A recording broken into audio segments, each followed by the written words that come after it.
नमस्कार दोस्तों, स्वागत है आपका हमारे इस नए वीडियो में। आज के इस वीडियो का टॉपिक है एसएससी एमटीएस का फॉर्म कैसे भरें। दोस्तों, आपने फॉर्म तो कई सारे भरे होंगे और आपको पता भी होगा कि एसएससी एमटीएस का फॉर्म कैसे भरना है, किस वैकेंसी का फॉर्म कब आता है। लेकिन फॉर्म में जब आप फॉर्म भरते हो तो कई सारी ऐसी गलतियां हो जाती है जिसके बाद आपको बाद में पछताना जो है वो पड़ता है। तो आज के इस वीडियो में हम एसएससी एमटीएस में कई सारे बदलाव जो किए गए हैं उसके बारे में बात करेंगे और फॉर्म भरते समय हमें किन किन बातों का ध्यान रखना है जिससे हमें आने वाले समय में दिक्कत जो है ना देखने को मिले। तो दोस्तों, सबसे पहले बात कर लेते हैं नोटिफिकेशन जो है इसका कब का जारी हो चुका है। एसएससी एमटीएस का फॉर्म जो है आप ऑफिशियल इनकी जो वेबसाइट है ssc.gov.in से भर सकते हैं। लेकिन कई सारे मेरे ऐसे दोस्त हैं, कई सारे ऐसे मित्र हैं जो एसएससी स्टाफ कमीशन वाले वेबसाइट पर जाकर इसकी वैकेंसी ढूंढ रहे हैं, लेकिन वहाँ पर इसकी वैकेंसी जो है आपको देखने को नहीं मिलेगी। इसकी वैकेंसी आपको ssc.gov.in पर ही मिलेगी और यहीं से आपका फॉर्म जो है अप्लाई होगा। फॉर्म की लास्ट डेट जो है वो आपको पता ही है। फॉर्म की लास्ट डेट जो है 31 जुलाई है। 31 जुलाई आपको यहाँ पर बता दी।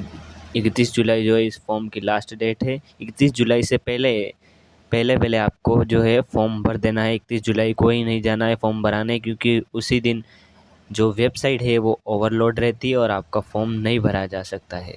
तो 31 मई से आप पहले पहले जब भी आपको टाइम मिले आप फॉर्म जाके फिलअप करवा दीजिए।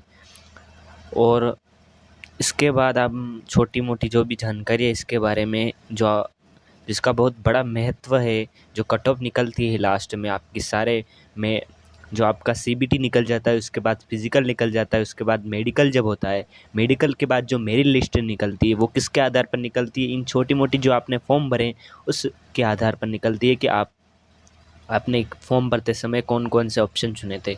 तो सबसे पहले जैसे कि मान लेते हैं आपने अगर हवलदार में भर दिया है तो हवलदार में जो है वैकेंसी 3439 है।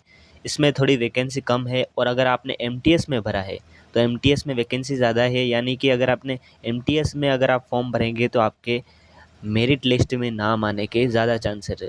इसलिए आपको हवलदार में कम ही भरना है। अगर आपका सपना है अगर हवलदार का, और अगर आप चाहते हैं कि नहीं मुझे हवलदार की लेनी है और मुझे बनना है हवलदार में, तो आप हवलदार की भरे, वरना आप एसएससी एमटीएस की बने। दूसरी बात कर लेते हैं, इसमें एज लिमिट जो है इसमें 18 से 23 वर्ष तक रखी गई है। और अपने कास्ट के अनुसार इसमें रिलैक्सेशन भी दिया गया है, छूट भी दी गई है, वो भी मैं आपको यहाँ पर बता दूंगा। देखिए, एसटी एससी से अगर आप हैं तो आपको मिल सकती है 5 साल की आपको यहाँ पर छूट मिलेगी। और अगर आप ओबीसी से हैं तो आपको 3 साल की। अगर आप ओबीसी से और एसटी एससी से और अगर आप एक्स सर्विसमैन से भी हैं तो भी आपको छूट मिलेगी। और भी इसमें कई सारे ऑप्शन हैं जो आपको ध्यान रखने हैं, वो भी मैं आपको बता दूंगा। पेपर की बात करें तो पेपर आपको 2 पार्ट में देखने को मिलता है। एक तो है सीज़न 1 और दूसरा आएगा सीज़न 2। दोनों ही दोस्तों सीबीटी होने वाले हैं, दोनों ही सीबीटी एग्ज़ाम है। कोई भी पेपर वगैरह नहीं होगा, डायरेक्टर आपको कंप्यूटर पर पेपर जो है एग्ज़ाम देना पड़ेगा। बात कर लें क्वेश्चन की, तो पहला सीरीज जो होगा उसमें 20-20 प्रश्न के 40 प्रश्न होंगे। दोस्तों, 40 प्रश्न होंगे। प्रत्येक प्रश्न जो है वो 3 नंबर का होगा, यानी 60-60 और 120 नंबर ये हो गए। दूसरा पेपर होगा आपके 25-25 नंबर का। 25-25 नंबर का आपके ये पेपर होगा और 50 प्रश्न पूछे जाएंगे, जो कि 25 प्रश्न का अंक 75 है। इसके बाद समय आपको दिया जाएगा 45 मिनट और 60 मिनट फॉर सबसे बढ़िया मुझे इसका यही लगा फिज़िकल। दोस्तों, इसका बहुत ही आसान है। फिज़िकल आप देख सकते हैं, फिज़िकल में आपको बताया गया है कि 16 मीटर आपको पार करना है 15 मिनट में, यानी 1600 मीटर आपको 15 मिनट में पार करना है। फीमेल के लिए यहाँ पर 1 किलोमीटर 20 मिनट में कहा गया है। ये कुछ भी रनिंग नहीं है दोस्तों, इसीलिए यहाँ पर देखिए वॉकिंग लिखा हुआ है, यानी अगर आपको सिर्फ अगर आप चल कर भी जाएंगे नॉर्मल तरीके से हल्का हल्का चल के, तो भी आप 15 मिनट में इसे पार कर सकते हैं। ये कोई भी रनिंग वगैरह नहीं है, सिर्फ वॉकिंग है। इसमें आप आराम से कोई भी पास हो सकता है, तो आप क्यों नहीं हो सकते। दूसरा बात कर लें हाइट की दोस्तों, हाइट इसमें आपको लगेगी मेल कैंडिडेट के लिए 157 सेंटीमीटर, और चेस्ट आपको चाहिए 81, और 5 सेंटीमीटर आपका फूलना चाहिए, यानी 86 फूलने के बाद आपका 86 जो होना चाहिए। अगर आपका चेस्ट 81 है और फुलाने के बाद 86 हो रहा है, तो आप इसके लिए फिज़िकल में आराम से पार कर जाएंगे। और फीमेल कैंडिडेट की बात करें, अगर फीमेल कैंडिडेट की बात करें इसमें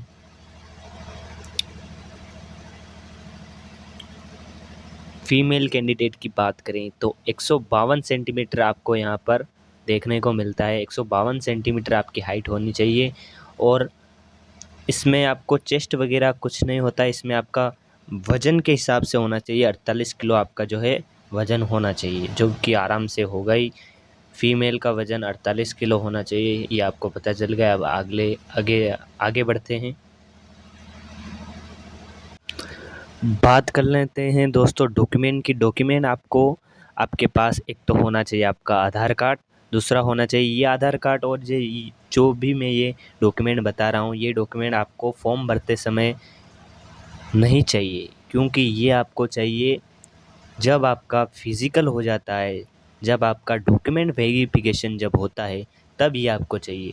फॉर्म भरने के लिए अभी आपको चाहिए सिर्फ 10वीं की मार्कशीट, 10th की मार्कशीट चाहिए, और 12वीं की हो तो वो भी ले जाना, वरना 10th पास अप्लाई कर सकता है। एक अपना आधार कार्ड भी ले जाना, क्योंकि आईडी बनाने पर आपका आधार कार्ड नंबर चाहिए होगा। दूसरा मोबाइल नंबर आपका चाहिए ही। बाकी ये जो मैं आपको जानकारी दे रहा हूँ, ये आपका फिज़िकल होने के बाद ये डॉक्यूमेंट आपको डॉक्यूमेंट वेरिफिकेशन में चाहिए ही चाहिए। तो पहला है आधार कार्ड, दूसरा है वोटर आईडी, तीसरा है ड्राइविंग लाइसेंस, चौथा है पैन कार्ड, एक पासपोर्ट है, और एक आईडी कार्ड है। जिस भी आप यूनिवर्सिटी में पढ़ते हैं या स्कूल कॉलेज में पढ़ते हैं, तो उसका एक आईडी कार्ड होता है, वो भी आपको लगेगा। एक एम्प्लॉय, अगर आप कहाँ किसी गवर्नमेंट जॉब में पहले से हैं, तो उसका एक आईडी कार्ड जो होता है वो आपको लगेगा। अगर आप कहीं पर एक्स सर्विसमैन हैं, तो भी आपको अपना जो कार्ड है, जो आईडी कार्ड है, वो आपको चाहिए ही चाहिए।